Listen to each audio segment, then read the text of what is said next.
अस्सलाम वालेकुम students, this is me Fatima Shahzad, lecturer in Aspire college Gambar. Students, आज हम स्टार्ट करेंगे first year bio chapter number 1 introduction, जिसका लेक्चर नंबर 1 है। बेटे अगर हम बात करें चैप्टर नंबर 1 में इंट्रोडक्शन में, तो सबसे पहले आता है biology. Bios mean life and logy mean thought, study and reasoning. अगर हम इन सबको कंपाइल करके देखें तो इसका मतलब है कि बायोलॉजी का मतलब है स्टडी ऑफ लाइफ, लाइफ को स्टडी करना। स्टूडेंट्स, जब लाइफ को स्टडी करना तो जहन में क्वेश्चन आया मेरे कि लाइफ क्या है। मैंने कहा चलो किसी फ़िलासफ़र के पास जाती हूँ और जाके इसका पता करती हूँ।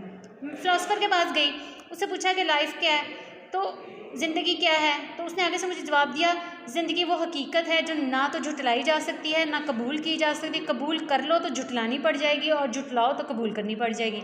मुझे समझ नहीं आई। मैं फिर थ्योलॉजियंस के पास गई। थ्योलॉजियंस कहते हैं जो मजहबी लोग होते हैं। बट इन्होंने मुझे बताया कि ज़िंदगी जो है इंसान को जमे हुए खून से अल्लाह ताला ने जो है वो बनाया है। मुझे इसकी बहुत अच्छी समझ आई, लेकिन मज़ीद में जब मैंने उनसे पूछा कि मुझे बताएं कि कौन कौन से प्रोसेसेस हैं, तो उन्होंने कहा कि नहीं, हमने इसको आगे मज़ीद जो है वो स्टडी नहीं किया। फिर मैं एक पोइट के पास गई। जब मैं पोइट के पास गई तो उसने मुझे कहा, ज़िंदगी जिसका बड़ा नाम सुना था, एक कमज़ोर सी हिचकी के सिवा कुछ भी नहीं। मैंने कहा अच्छा ठीक है, मीन्स के ज़िंदगी बड़ी एक लाइट सी चीज़ है, एक हिचकी के साथ ख़त्म हो जाएगी, लेकिन है क्या एक्चुअल में ज़िंदगी। फाइनली फिर मैं एक बायोलॉजिस्ट के पास गई। मैंने उससे पूछा कि आप मुझे बताएं कि लाइफ क्या है। तो बायोलॉजिस्ट ने मुझे इसका आंसर दिया कि लाइफ जो है वो सेट ऑफ करैक्टरिस्टिक्स हैं जो कि डिस्टिंग्विश करते हैं लिविंग को नॉन लिविंग से। मीन्स के ऐसी खसूसियात जो जानदारों को, जो जानदार चीज़ें हैं उनको बेजान चीज़ों से डिफ्रेंशिएट करती हैं। मुझे समझ आई। फिर मज़ीद उन्होंने मुझे बताया कि जो ज़िंदगी है इसमें अगर हम देखें तो लिविंग ऑर्गेनिजम्स के अंदर दो चीज़ें हैं। एक लिविंग ऑर्गेनिजम्स जो हैं वो यूनिसेलुलर होते हैं और एक जो है वो मल्टी सेलुलर होते हैं। यूनिसेलुलर की अगर हम बात करें तो इसका मतलब होता है कि ऐसे जानदार जो सिर्फ एक सेल से मिलकर बनते हैं, और अगर हम मल्टी सेलुलर की बात करें तो ऐसे जानदार जो एक से ज़्यादा सेल से मिलकर बनते हैं।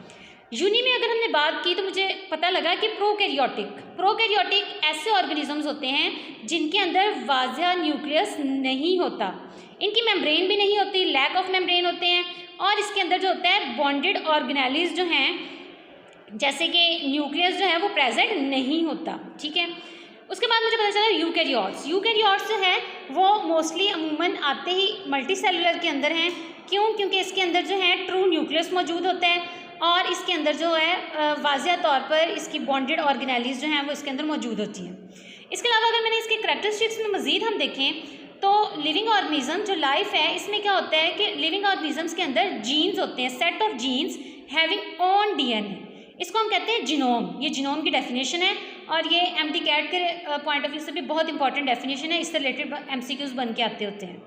तो जीनोम का इन्होंने बताया कि सेट है, सेट का मतलब एक जीन्स नहीं, एक से ज़्यादा। ठीक है, सेट ऑफ जीन्स होते हैं और उनका अपना डीएनए होता है। उसके बाद नेक्स्ट मुझे इसका करैक्टरिस्टिक्स मिला मेटाबॉलिज्म मीन्स बॉडी के अंदर बेटा जितने भी केमिकल रिएक्शंस हो रहे हैं उनको हमें जो होना है उनका, उस प्रोसेस को हम बोलते हैं मेटाबॉलिज्म की अगर हम बात करें तो ये 2 पार्ट्स में डिवाइड होंगे। बेटा ये आप लोगों ने 9th क्लास में चैप्टर नंबर 6 में भी आपने एंजाइम्स वाले चैप्टर में भी पढ़ा है मेटाबॉलिज्म और उसकी टाइप्स कैटाबॉलिज्म और एनाबॉलिज्म।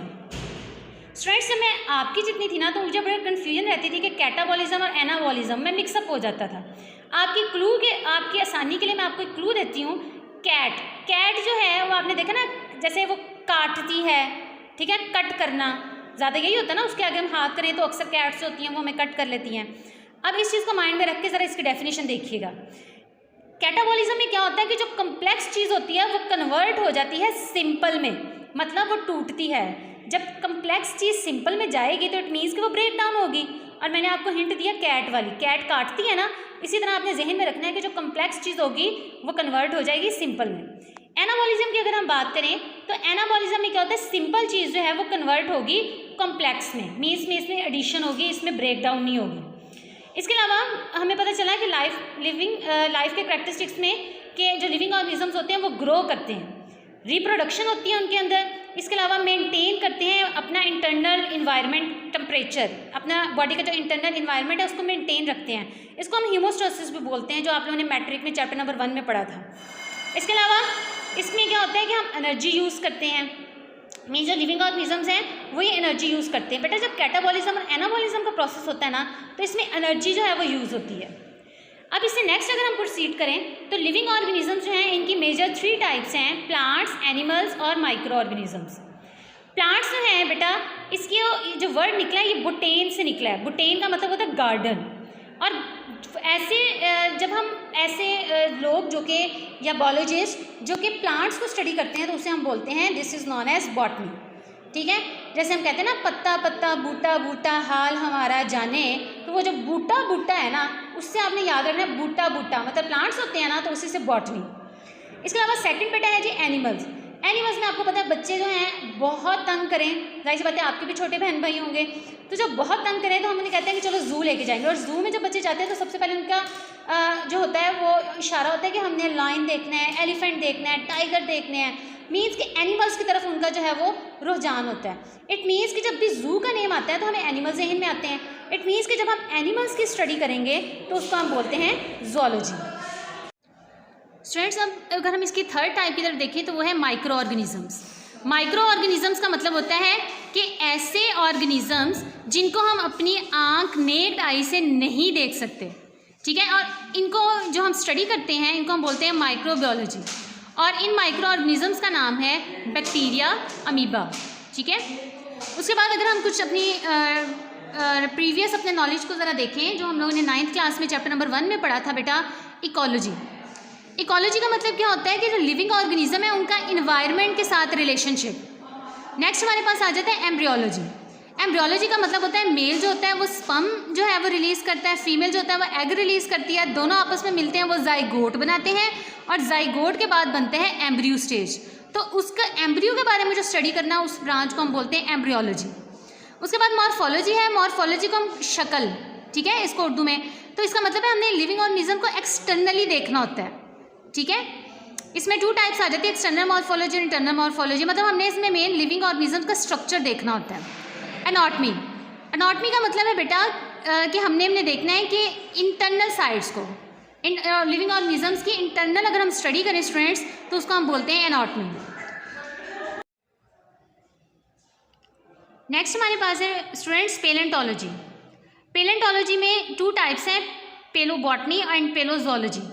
बेटा पेलेंटोलॉजी में हम study of the fossils. Fossils क्या होते हैं, जब लिविंग ऑर्गेनिजम्स जो हैं उनके जो रिमेनिंग्स होते हैं उनको जब हम स्टडी करते हैं, जब वो ज़मीन में काफ़ी देर दफन रहे हैं उसके बाद जो उनको रिमेनिंग पार्ट्स उनके जो होते हैं उनको हम कहते हैं कि जो रिमेन उनका बचा हुआ जो हिस्सा स्ट्रक्चर होता है उसको जो स्टडी करना उसे हम बोलते हैं फॉसिल्स। स्टूडेंट्स पेलेंटोलॉजी में मैंने आपको टाइप्स बताई हैं। पेलोबॉटनी, पेलोबॉटनी का मतलब है जो प्लांट्स के रिमेनिंग्स होते हैं जब हम उनको स्टडी करते हैं तो हम कहते हैं पेलोबॉटनी है, और जब एनिमल्स के रिमेनिंग्स को स्टडी करते हैं तो वो पेलोजोलॉजी होते हैं। हिस्टोलॉजी भी हम पढ़ चुके थे। Histology microscopic study of the tissues. बेटा सेल्स जो हैं वो मिलकर टिश्यूज़ बनाते हैं। जो लिविंग ऑर्गेनिज्म है उनकी बॉडी जो वो सेल से मिलकर बनती है। जेनेटिक्स, जेनेटिक्स को हम उर्दू में कहते हैं विरासत, मतलब स्टडी ऑफ इनहेरिटेंस। जैसे हम देखते हैं ना कि जो हमारी जो शक्ल है, बाल हैं, आइज़ हैं, हम देखते हैं कि हमारे फादर या मदर से मिल रहे हैं। अब वो हमें एक विरासत है, हमें जो उनसे मिलती है उसके बारे में स्टडी करना कि कैसे वो जो करैक्टरिस्टिक्स हैं हमें कन्वर्ट हुए, कैसे ट्रांसफ़र हुए हैं, इसे हम कहते हैं जेनेटिक्स। जू जियोग्राफी, जू जियोग्राफी का मतलब होता है कि जो एनिमल्स की डिस्ट्रीब्यूशन है वो ज़मीन पर, उसके बारे में हमने स्टडी। जू का तो मतलब एनिमल, जियोग्राफी मीन्स अर्थ, तो हमने इसके बारे में पढ़ना है कि ज़मीन के ऊपर एनिमल्स की डिस्ट्रीब्यूशन को स्टडी करें, उसे हम कहते हैं जू जियोग्राफी। नेक्स्ट बेटा हमारे पास आ जाता है मॉलिक्यूलर बायोलॉजी। बेटा इसकी 2 जो है वो प्रोनाउंसिएशंस हैं, मोलेकुलर बायोलॉजी भी कहते हैं और मॉलिक्यूलर बायोलॉजी भी कहते हैं। सेल्स जो हैं वो ऑर्गेनेलिस जो हैं कन्वर्ट में हो रहे हैं उसमें, और उसमें जो है वो आगे कन्वर्ट होता है मॉलिक्यूलर लेवल में। फॉर एग्जांपल मॉलिक्यूल्स जो हैं उनमें हमारे पास ऑर्गेनिक और इनऑर्गेनिक मॉलिक्यूल्स आ जाते हैं। इन्वायरमेंटल बायोलॉजी की बात करें तो लिविंग ऑर्गेनिजम्स जो हैं उनके इर्द गिर्द हम देखें उनका रिलेशनशिप इन्वायरमेंट के साथ, और साथ हम देखते हैं कि वो इंसान पर वो इन्वायरमेंट कैसे असरअंदाज हो रहा है, इसे हम बोलते हैं environmental biology. Fresh water biology इसमें बहुत इंपॉर्टेंट है, ये बहुत बार क्वेश्चन भी आया है इसमें जो लेक्स, रिवर्स, कैनाल्स, इनके अंदर जो लिविंग ऑर्गेनिज्म रह रहे हैं, इनको स्टडी करना हम कहते हैं fresh water biology. Students, marine biology, living organisms जो ओशंस के अंदर रह रहे हैं, इनको स्टडी करना हम कहते हैं मरीन बियोलॉजी। पैरासिटोलॉजी मीन्स कि जो हम स्टडी करते हैं वो ऑर्गेनिजम्स जो कि होस्ट में रहें, उनसे फूड लें और शेल्टर लें और बदले में उनको नुकसान दें, उनको हम बोलते हैं पैरासाइट्स। जो पैरासाइट्स की स्टडी है जब हम करें तो उस ब्रांच को कहते हैं पैरासिटोलॉजी। इसमें हम एग्जांपल ले लेते हैं लाइस, जो जुएँ सर में जैसे होती हैं, वो हमसे खून लेती हैं, खून पीती हैं और रिटर्न में जो है वो हमें क्या देती है, नुकसान देती है ना। मतलब खुद वो खून पी के अपनी जो है वो डिज़ायर पूरी कर रही है, लेकिन हमारे लिए जो है हमारी हेल्थ को वो ख़राब कर रही है। इसके अलावा ह्यूमन बियोलॉजी में है जब हम स्टडी करते हैं मैन के बारे में, जैसे उसका अनाटमी इंटरनल और मॉर्फोलॉजी एक्सटर्नली, तो उसको हम बोलते हैं human biology. Social biology, social biology means कि जो रिलेशनशिप जो कम्युनिटी के साथ कैसा है लिविंग ऑर्गेनिज्म का, इसको हम बोलते हैं सोशल बियोलॉजी। बायोटेक्नोलॉजी इसका मतलब कि इंसानियत की खिदमत के लिए हम कोई टेक्नोलॉजी यूज़ करते हैं लिविंग ऑर्गेनिज्म पे और कुछ हम बेनिफिशियल प्रोडक्ट्स लेते हैं, और किसके लिए लेते हैं, इंसानियत की खिदमत के लिए, इसे हम बोलते हैं बायोटेक्नोलॉजी। जैसे कोविड वैक्सीन बनाई गई थी ताकि हमें कोरोना वायरस से बचाया जा सके। लास्ट में स्टूडेंट्स आपको मैं कुछ इंपॉर्टेंट क्वेश्चंस बताऊंगी। वैसे तो सारी डेफिनेशंस जो हैं वो इंपॉर्टेंट हैं, लेकिन ज़्यादातर जो क्वेश्चन पूछा जाता है वो होता है right the characteristics of the life, life के हमने करैक्टरिस्टिक्स बताने हैं। इसके अलावा difference between fresh water biology and marine biology.